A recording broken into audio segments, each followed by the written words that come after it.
Hola, ¿qué tal? Hoy quisiera hablarles acerca del proceso de duelo. El proceso de duelo se, se define como el periodo posterior a haber sufrido una pérdida. Esta pérdida puede ser emocional, puede ser material, puedes haber perdido un ser querido. Y algunos autores lo manejan como un periodo de recuperación, pero la realidad es que muchas veces no es posible recuperarte de dicha pérdida. Este, y eso es de lo que quiero hablar en este video. Lo quiero hacer porque muchas personas cercanas a mí han perdido un ser querido debido a esta contingencia, y la pandemia ha cobrado vidas de algunas personas que yo conocí, y pues yo mismo he experimentado el proceso de duelo. Y bueno, algunas personas han perdido demasiados seres queridos como para poderse reponer de este evento, de un evento único, sino que muchas veces antes de que te puedas recuperar de un duelo, llega otro. Y este proceso es lo que ha ocasionado gran depresión en algunas personas. La repentina pérdida de un ser querido ocasiona a veces heridas que no pueden llegar a sanar realmente nunca. Puedes llegar a sobrevivir, puedes llegar a volver a tu vida rutinaria, puedes llegar a un, una recuperación completa, pero hay veces que las heridas van a seguir ahí. Y bueno, no hay una manera correcta de llevar un duelo. Realmente no hay nada, no hay un manual que te pueda decir, no hay un experto que te diga el duelo se tiene que llevar así y así. La manera de llevar un duelo depende de muchísimas cosas. Primero, de qué tan profundo es el duelo, es decir, qué tan apegado estás a la persona que perdiste, porque puedes haber perdido un ser querido, un animal, el trabajo, incluso por mudarte de casa se puede presentar el duelo, pero depende de la intensidad de qué tan intenso sientas el proceso de duelo, es cómo debes de llevarlo. También obviamente depende de las condiciones tanto socioeconómicas como culturales y religiosas de la persona que sufre el duelo. Normalmente, tanto la cultura y la religión nos dictaminan más o menos nuestra forma en la que llevamos el duelo. Esto, de cierta manera, quisiera adentrarme un poco, es un poco más sano llevarlo de acuerdo a nuestras características culturales y religiosas, ya que el sentimiento que nosotros tenemos hacia las personas que parten se puede materializar muy fácilmente a través de nuestras propias creencias. Entonces, muchas veces cuesta trabajo ayudar a una persona a sobrellevar un duelo cuando tiene unas creencias religiosas o culturales distintas a las nuestras. Pero algo, sobre todo si ustedes quieren ayudar a una persona que sufre un duelo, yo recomiendo que sea con las creencias culturales y sociales y religiosas que la persona que sufre el duelo tiene. Y aquí hay un serio problema. Muchas veces algunas personas quieren inculcar sus propias creencias o su propia manera de vivir el duelo en otras. Realmente no hay una manera correcta de vivirlas. Lo que sí les puedo decir es que entre más apegado estés a las creencias que tú mismo tienes desde pequeño acerca del proceso de duelo, es más fácil sobreponerse. El simple sentimiento de decir que algún día nos volveremos a ver, y eso depende mucho de la cultura y las creencias, pero ayuda mucho en el proceso. O sea, el decirte a ti mismo que no fue un adiós, sino que simplemente fue un nos vemos después, aunque van a pasar varios años, pero nos volveremos a ver, da aliento, motiva mucho a las personas. Entonces, si ustedes van a ayudar a una persona que sufre un duelo, yo sí les recomiendo eso, que le traten de inculcar el sentimiento de que no es un adiós para siempre, sino que nos volveremos a ver, aunque van a pasar varios años. Este, Ahora, si tú eres una persona que sufre el duelo, el poder sentir esto de que nos volveremos a ver ayuda muchísimo a este proceso. Ahora, aquí sí hay una marcada diferencia entre una persona que tiene creencias religiosas y una que no, porque el simple hecho de no tener creencias religiosas implica el de que ya se acabó, ya no hay más, no nos volveremos a ver, en cuanto me olvide de ti dejarás de existir, o de hecho ya no existes. O sea, esa negatividad a la trascendencia ocasiona que sea más difícil de asimilar un duelo.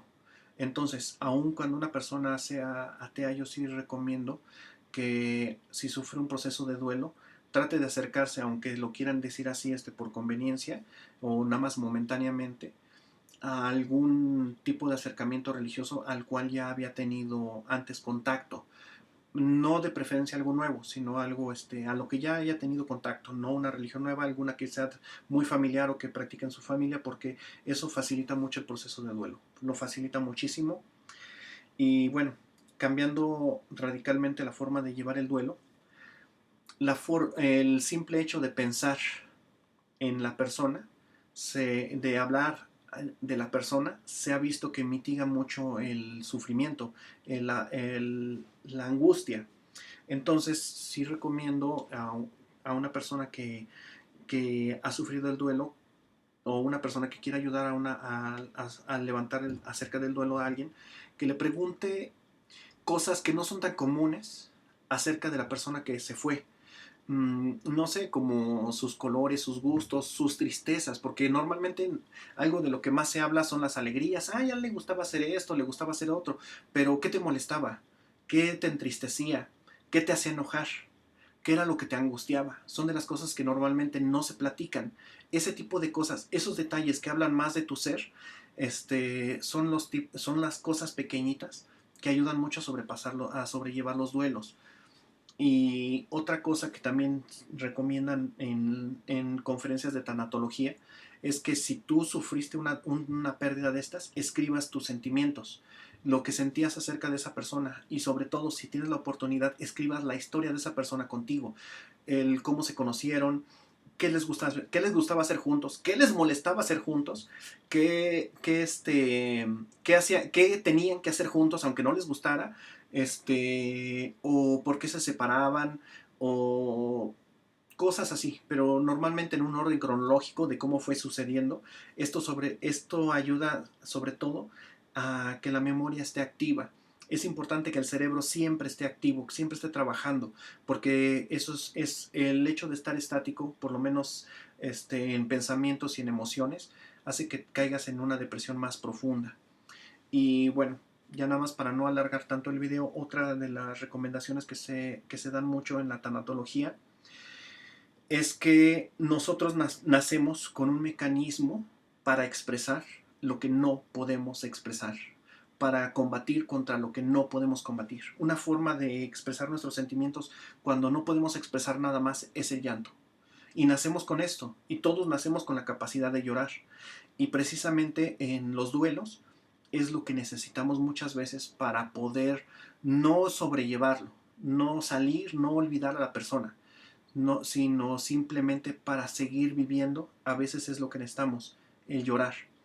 Entonces, ¿qué es lo que te recomiendan para poder llorar? Primero, que lo hagas a solas. Segunda, sin que lo hagas cuando alguien te abraza, cuando recibes el abrazo de un ser querido, un abrazo profundo, un abrazo donde tú tienes que cerrar los ojos y bajar el rostro. Eso es lo que muchas veces desata el abrazo. Perdón, ese tipo de abrazos es lo que desata el llanto. Y yo lo he visto en muchas personas que después de sufrir un duelo no pueden llorar. Como no tienen la posibilidad de llorar, aunque quieren hacerlo, aunque se esfuercen, pero sin embargo, cuando llega un ser querido y los abraza de esta manera, de que tienen que inclinar el rostro sobre el pecho de la otra persona, sobre todo si esta persona que les ofrece el abrazo es una persona en la cual ustedes ven un sentimiento de protección, ya sea una madre, una tía, un abuelo, un primo mayor, no sé, alguien que te infunda respeto, o más que respeto, protección. Esto facilita mucho el poder llorar. Y de hecho muchas personas que ya empezaban después de un duelo, si reprimes tus sentimientos, puedes tener algunas afecciones fisiológicas muy importantes. Ha habido personas que después de un duelo sufren parálisis facial, sufren derrames cerebrales, sufren infartos, sufren afecciones respiratorias, etcétera. Entonces, muchas veces cuando ya empiezan con los temblores en el ojo, cosas así, y cuando ya puedes llorar por fin, esto facilita que cesen los síntomas de esas afecciones que ya se iban a manifestar. Y eso es lo que yo recomiendo, que si tienes la oportunidad de llorar, Y a veces cuesta trabajo decirlo, pero no hay quien, bueno, sí hay quien, pero normalmente no lo hace, de que te niegue la ayuda, así decir las cosas sinceramente, ayúdame a llorar. Es tan difícil, pero es tan necesario. Necesito un abrazo para poder llorar, recordar a esta persona, volver a vivir esos momentos. Y eso es lo que más ayuda a sobrellevar un duelo. Pero algo que te queda al final con un muy buen sabor de boca, después de muchos años, es que si escribiste la historia de esta persona, este, la vuelves a ver años después y te llena de dulzura ese episodio triste. De repente el duelo ya no se vuelve en algo amargo completamente, sino que se ha vuelto una herencia. Porque, por ejemplo, si ya lo escribiste, eso se lo puedes dejar a otra persona para que conozca a ese ser querido que ya no puede conocer o que no va a conocer como tú lo conociste. Pero por medio de tus escritos, esas personas van a conocerlo.